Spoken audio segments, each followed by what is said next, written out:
Hello friends, I am doctor Ashish Bansal, consultant cornea and refractive surgery.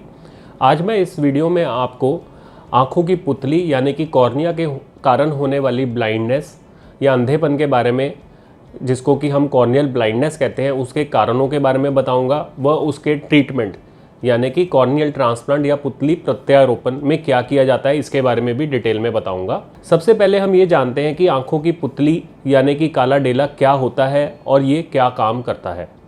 देखिए, जो आंखों की काली पुतली या काला डेला होता है, ये जो आंखों का सबसे बाहर जो आपको हिस्सा दिख रहा है, इसी को कहते हैं। ये आंखों की सबसे बाहर वाली परत होती है और ये एक पारदर्शी या ट्रांसपेरेंट लेयर होती है। ये एक शीशे का काम करती है। इसी के थ्रू जो रोशनी है वो आंखों के अंदर एंटर करती है और पर्दे पे गिर के एक इमेज बनाती है, जिससे कि हमें दिखाई देता है। तो अगर किसी भी कारण से जो इसकी जो हमारी पारदर्शिता या ट्रांसपेरेंसी ख़राब हो जाती है, जिसके कारण कि हमारी जो रोशनी है वो आंखों के अंदर वाले हिस्से पे यानी कि पर्दे या नस तक ना पहुंच पाए, उससे अंधापन हो सकता है, जिसको कि हम कॉर्नियल ब्लाइंडनेस कहते हैं। तो अब हम जानते हैं कि कॉर्नियल ब्लाइंडनेस का कितने लोग इस बीमारी से प्रभावित हैं इंडिया में, या इसका इंसिडेंस क्या है। देखिए, अप्रॉक्सीमेटली 80 से 90 लाख ऐसे लोग हैं जो कि एक आंख से कॉर्निया के कारण ब्लाइंड हैं, और उसके अंदर 25 से 30 हज़ार लोग एवरी ईयर इसमें और ऐड हो जाते हैं। तो आप खुद ही समझ सकते हैं कि कितने सारे ऐसे मरीज हैं या लोग हैं जिनकी ब्लाइंडनेस को हम ट्रीट कर सकते हैं और उनको अंधेपन से बचा सकते हैं। अब जानते हैं कि कॉर्निया ब्लाइंड होने के या ख़राब होने के क्या कारण होते हैं। इसके 3 सबसे इंपॉर्टेंट कारण हैं। सबसे पहला, कोई भी चोट लगने के कारण। सेकेंड, कॉर्निया की इन्फेक्शन या जख्म पड़ने के कारण। कई बार इन्फेक्शन या जख्म ठीक भी हो जाता है, बट उसके बाद भी ठीक होने के बाद उस पर स्कार या फोला पड़ जाता है, जिसके कारण उसकी ट्रांसपेरेंसी ख़राब हो जाती है और इसको रिप्लेसमेंट की ज़रूरत रहती है। और थर्ड इंपॉर्टेंट कारण है आफ्टर कैटरैक्ट या सफ़ेद मोतिये की सर्जरी। कई बार इस सर्जरी के बाद भी आपकी जो कॉर्निया है वो वीक पड़ सकती है या ख़राब हो जाती है।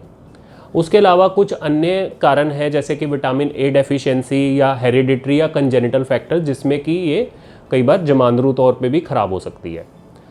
तो अब जानते हैं इसका हम कैसे पता लगा सकते हैं। अगर आपको किसी भी तरह की कॉर्निया में कोई बीमारी है या उसके आगे कोई जाला फील होता है, तो आप आई डॉक्टर या कॉर्निया स्पेशलिस्ट को दिखा सकते हैं, जो कि सिंपल कुछ टेस्ट करके, जैसे कि slit lamp microscopy, anterior segment OCT या स्पेकुलर माइक्रोस्कोपी, इन सारे टेस्ट के थ्रू आपके कॉर्निया का बहुत डिटेल में चेकअप किया जाता है, उसकी लेयर बाय लेयर एग्जामिनेशन किया जाता है और उसकी सारी बीमारी या सारी प्रॉब्लम के बारे में इजीली पता लग जाता है कि कहाँ प्रॉब्लम है या कौन सी लेयर आपकी ख़राब हो गई है। तो अब जानते हैं कि एक बार आपको पता लग गया कि आपको कॉर्निया की प्रॉब्लम है या कॉर्निया आपकी ख़राब है, तो इसमें कोई चिंता वाली बात नहीं है। इसका ट्रीटमेंट बहुत ही ईजिली पॉसिबल है। और अब हम जानेंगे कि इसके ट्रीटमेंट कैसे किया जाता है। देखिए, कई बार जो कॉर्निया अगर ज़्यादा ख़राब नहीं हुई है तो हम मेडिसिन से भी कॉर्निया की रिकवरी कर सकते हैं या इसकी ट्रांसपेरेंसी को वापस रिस्टोर कर सकते हैं। बट अगर कॉर्निया बहुत ज़्यादा ही ख़राब हो चुकी है, टोटली डैमेज हो चुकी है, तो खाली एक ही ट्रीटमेंट इसका बचता है, जिसको हम कॉर्निया ट्रांसप्लांट या पुतली प्रत्यारोपण बोलते हैं। अब हम जानेंगे कि कॉर्निया ट्रांसप्लांट क्या होता है। तो इसमें सबसे पहले मैं यही बताऊंगा कि जो भी लोग जब डेथ के बाद अपनी आइज़ डोनेट करते हैं, तो उसके अंदर हम खाली कॉर्निया ही ऐसा टिश्यू है जो कि हम यूज़ करते हैं, क्योंकि कई लोग ये समझते हैं कि हम पूरी की पूरी आइज़ रिप्लेस कर सकते हैं। उनको हम ये बताएंगे कि खाली आइज़ का खाली कॉर्निया वाला भाग ही रिप्लेस हो सकता है, पीछा पर्दा या नस कभी भी किसी की रिप्लेस नहीं की जा सकती है। और कॉर्निया ट्रांसप्लांट ये डिपेंड करता है कि अगर आपका पूरी की पूरी कॉर्निया ट्रांसप्लांट हो रही है तो हम उसको फुल थिकनेस कॉर्नियल ट्रांसप्लांट या पेनिट्रेटिंग केरेटोप्लास्टी बोलते हैं।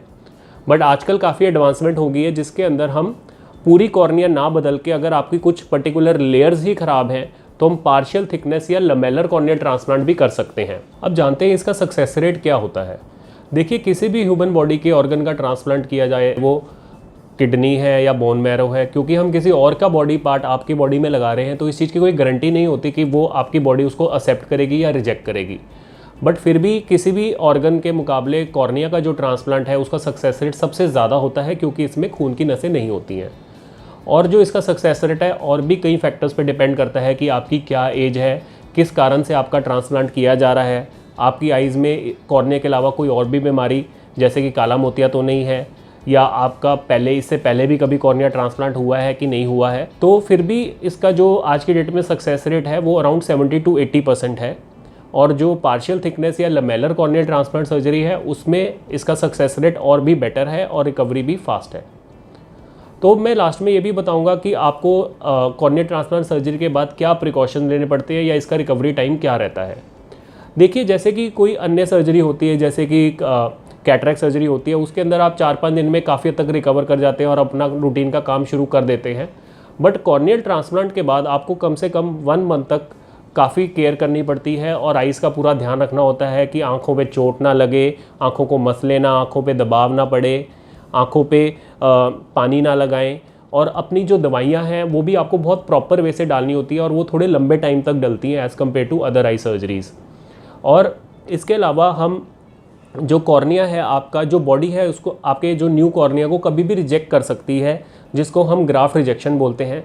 उसके लिए हम पेशेंट्स को मेनली 4 इंपॉर्टेंट चीज़ों के बारे में बताते हैं, जिसको कि हम RSVP निमोनिक से लोगों को समझाया जाता है। R का मतलब रेडनेस इन दी आई, S का मतलब सेंसिटिविटी टू लाइट यानी कि चौंधक का लगना, V का मतलब कि विजन लॉस या आपकी नज़र का कम होना, और P का मतलब आँखों में दर्द या पेन होना। अगर आपको इन चारों में से कोई भी चीज़ ट्रांसप्लांट के बाद कभी भी महसूस होती है तो आपको अपने कॉर्नियल ट्रांसप्लांट या कॉर्निया स्पेशलिस्ट के पास इमीडिएटली जाना होता है। सो लास्टली मैं ये कहूँगा कि जो कॉर्नियल ब्लाइंडनेस है वो बहुत ही important cause of treatable blindness है। अगर आपको या आपके परिवार में किसी को भी इस चीज़ से प्रभावित है आपको, तो इमीडिएटली अपने डॉक्टर को दिखाना चाहिए और इसका टाइमली इलाज करवाना चाहिए। तो इसके अलावा आपका कॉर्निया ब्लाइंडनेस से लेके कोई भी आपका डाउट है तो आप हमें लिख सकते हैं। Thank you.